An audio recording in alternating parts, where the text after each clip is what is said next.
शांति। 15 मई 2021 साकार मुरली। मीठे बच्चे, तुम यहाँ आए हो सेल्फ रियलाइज करने।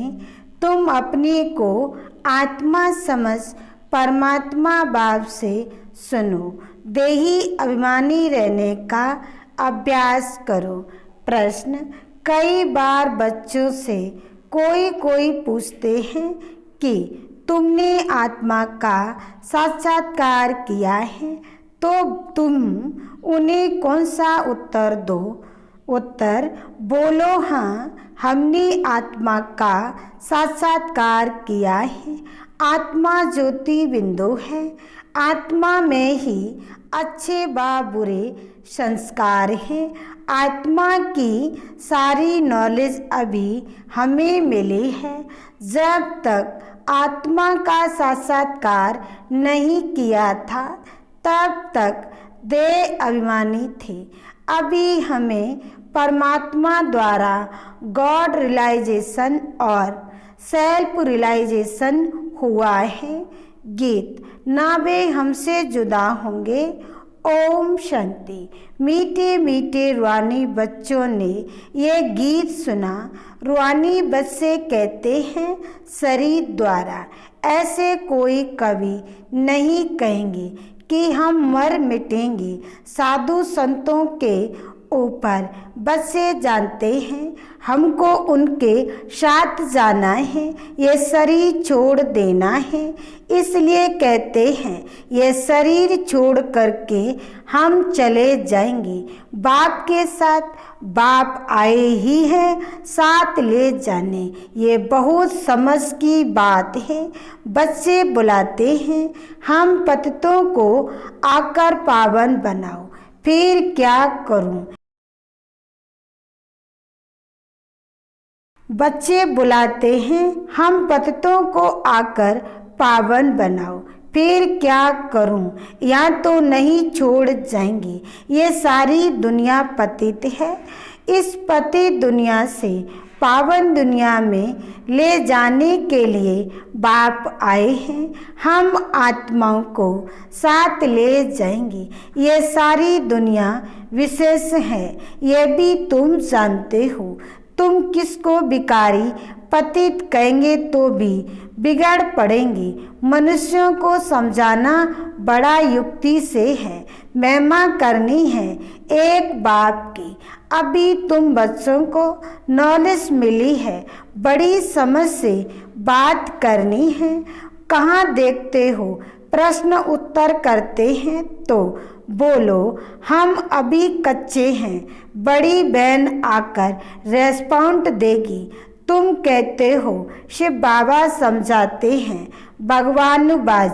मनुष्य पतित हैं। पतित तो भगवान हो नहीं सकता। पतित पावन को बुलाते हैं क्योंकि पतित है। देहधारियों को भगवान नहीं कह सकते। भगवान निराकार शिव को कहा जाता है। शिव के मंदिर भी बहुत हैं। पहले पहले जब एक बात को समझ लेवे तब ठहर सके। पहले पहले बताओ कि शिव भगवान बाज। शिव बाबा कहते हैं कि मामे कम याद करो, उनको अपना शरीर है नहीं। ब्रह्मा विष्णु शंकर को भी अपना सूक्ष्म शरीर है। देखने में आता है, यह तो देखने में नहीं आता है। उनको काही जाता है परम पिता परमात्मा। तुम भी कहेंगे हम आत्मा एक शरीर छोड़ दूसरा लेता हूँ। तुमने अपनी आत्मा का साक्षात्कार किया है। भक्ति मार्ग में साक्षात्कार के लिए 9 भक्ति करते हैं, परंतु भक्ति करने वालों ने कब साक्षात्कार नहीं किया है, वे क्या चीज़ है ये बिल्कुल नहीं जानते हैं। सिर्फ कहते हैं वह निराकार है। बातचीत तो आत्मा करती है, संस्कार भी आत्मा में रहते हैं। आत्मा निकल जाती है तो ना आत्मा ना शरीर बात कर सकते हैं। आत्मा बगैर शरीर कुछ कर ना सके। पहले तो आत्मा को पहचानना है और बाप द्वारा ही बाप को पहचान सकेंगे। आत्मा को परमपिता परमात्मा का साक्षात्कार कैसे हो सकता है, जबकि अपने को ही नहीं जान देख सकती। बाल कहते हैं चमकता है अजब सितारा, परंतु यह किसको पता नहीं है कि आत्मा में 84 जन्मों का पाठ नुदा हुआ है। मनुष्य बिल्कुल देह अभिमानी रहते हैं। अब बाप कहते हैं देही अभिमानी बनो, अपने को आत्मा समझ फिर मेरे द्वारा सुनो। सुनने वाली आत्मा है, आत्मा को सुनाने वाला परमात्मा चाहिए। मनुष्य को समझाने वाला मनुष्य ही होगा। ये आत्मा का ज्ञान किसको है नहीं, इसलिए कहा जाता है पहले आत्मा को जानो, सेल्फ रियलाइज करो। आत्मा खुद ही कहती है आत्मा को हम रियलाइज कैसे करें, यह थोड़ी किसको पता है। हमारी आत्मा में कैसे सारा पाठ भरा हुआ है, साधु सन्यासी आदि कोई बता न सके। बाप को ही आकर बच्चों को सेल्फ रियलाइज कराना पड़ता है। बाप कहते हैं अपने को आत्मा समझ, मुझ निराकार परम पिता परमात्मा से सुनो। आत्मा और परमात्मा जब मिले तब ये बातें हो। दुनिया को यह पता ही नहीं है कि परम पिता परमात्मा कब आएंगे, कैसे आकर समझाएंगे। ना जानने के कारण मतभेद में आ जाते हैं। उन सबका मदार है शास्त्रों पर। बाप कहते हैं उनसे ना तुम मुझे रियलाइज कर सकेंगे, ना अपने को रियलाइज कर सकेंगे। बैठ तो कह देते आत्मा सो परमात्मा, ऐसे कहने से क्या होता है। हमको पति से पावन कौन बनाए, त्रिकालदर्शी कौन बनाएंगे। कोई भी आत्मा और परमात्मा का ज्ञान तो दे नहीं सकते।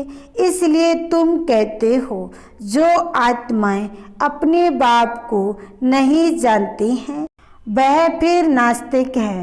वो फिर कह देते कि जो भक्ति नहीं करते वह नास्तिक है। अब तुम बच्चे भक्ति तो करते नहीं हो। तुम्हारे पास चित्र बहुत अच्छे हैं, चित्रों पर ही समझाया जाता है। कोई ने वर्ल्ड के नक्शे देखे ही नहीं होंगे तो उनको क्या पता लंदन कहाँ है, अमेरिका कहाँ है। जब तक टीचर बैठ मैप पर समझाएंगे, इसलिए तुमने यह चित्र बनाए हैं, परंतु डिटेल में कोई समझ नहीं सकते। सूर्यवंशियों ने यह राजधानी कहाँ से ली, फिर चंद्रवंशियों ने कैसे ली, क्या सूर्यवंशी से लड़ाई की। तुम समझते हो सबको वर्षा एक बाप से मिलता है। सूर्यवंशी चंद्रवंशी तो विश्व के मालिक हैं, दूसरा कोई धर्म ही नहीं होता है, तो लड़ाई की बात ही नहीं। अभी तुम समझते हो हम विश्व के मालिक बनते हैं। ऐसे नहीं कि सूर्यवंशियों से चंद्रवंशियों ने जीता व युद्ध चली, नहीं, अलग अलग घराना होता है। अब तुम्हारी बुद्धि में यह चित्रों की सारी नॉलेज है। स्कूल में भी स्टूडेंट पढ़ते हैं तो बुद्धि में सारी नॉलेज आ जाती है। छोटे बच्चों को किताब में दिखाया जाता है, ये हाथी है, ये फलाना है। अब तुम इस ड्रामा को जान गए हो। ये सारा चक्र बुद्धि में है। यह है सारी नई बातें और इन बातों को ब्राह्मण कुल ही समझेंगे, दूसरे तो बैठ फालतू डिटेल करेंगे। ऐसे भी नहीं सबको इकट्ठा समझाया जा सकता है, नहीं। अलग अलग समझाना होता है। कायदा भी है, पहले बाप को आत्मा को समझे, फिर क्लास में बैठे तो समझेंगे, नहीं तो समझ ही नहीं सकेंगे, संशय उठाते ही रहेंगे। तुमको समझाना है भगवान एक ही है, वे ऊंच ते ऊंच हैं, देवताओं को भी भगवान नहीं कह सकते।